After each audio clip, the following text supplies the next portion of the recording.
कहते हैं कि अगर आपको दो संकेत मिलते हैं तो भगवान शिव आपकी परीक्षा ले रहे हैं। जब महादेव किसी की परीक्षा लेते हैं तो उस इंसान की संपूर्ण आस्था को झंझोड़ देते हैं। मतलब उस इंसान का जो भगवान शिव पर विश्वास है वह पूरी तरह डगमगा जाता है।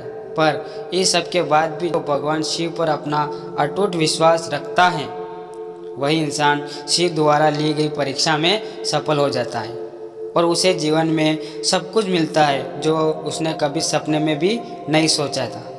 ऐसे इंसान पर महादेव का आशीर्वाद हमेशा बना रहता है।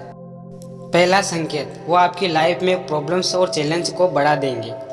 जब भगवान आपकी परीक्षा लेता है तो वो आपको लाइफ में बहुत से प्रॉब्लम्स और चैलेंज देता है। इसके पीछे का उद्देश्य आपको स्ट्रॉन्ग बनाना होता है ताकि आप उन सभी बाधाओं को पार करके एक बेहतर और अच्छा इंसान बन पाओ।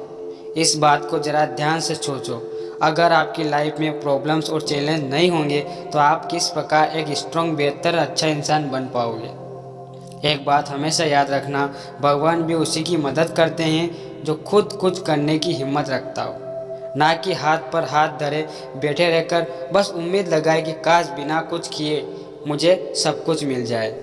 बिना कुछ किए तो भगवान का आशीर्वाद तक नहीं मिलता है, उसके लिए भी आपको भगवान के सामने हाथ जोड़ना पड़ता है।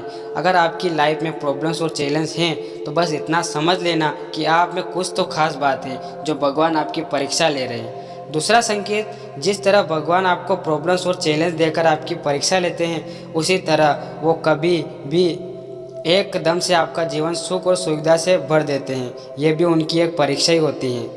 और दुखद बात तो यह है कि बहुत से लोग इस समय में भगवान को भूल जाते हैं। जब उनका समय बहुत अच्छा चल रहा होता है तो उनको भगवान की ज़रूरत महसूस ही नहीं होती है और वो उस सुख को ही अपना सब कुछ मान लेते हैं। भगवान आपको जीवन में सुख और खुशियाँ देकर आपकी परीक्षा लेते हैं। क्या सुख में भी उनको याद करते हो या जब आपका बुरा समय चल रहा होता है तब भगवान की याद आती है? दुख में तो हर कोई भगवान को याद करता है और सुख में कहाँ, जो इंसान सुख में भगवान का नाम लेता है और उनकी निरंतर भक्ति करता है वही एक सच्चा भक्त होता है। और ऐसे इंसान पर भगवान शिव की कृपा हमेशा बनी रहती है। चाहे उसके जीवन में सुख हो या दुख, शिव हमेशा उसके साथ होते हैं।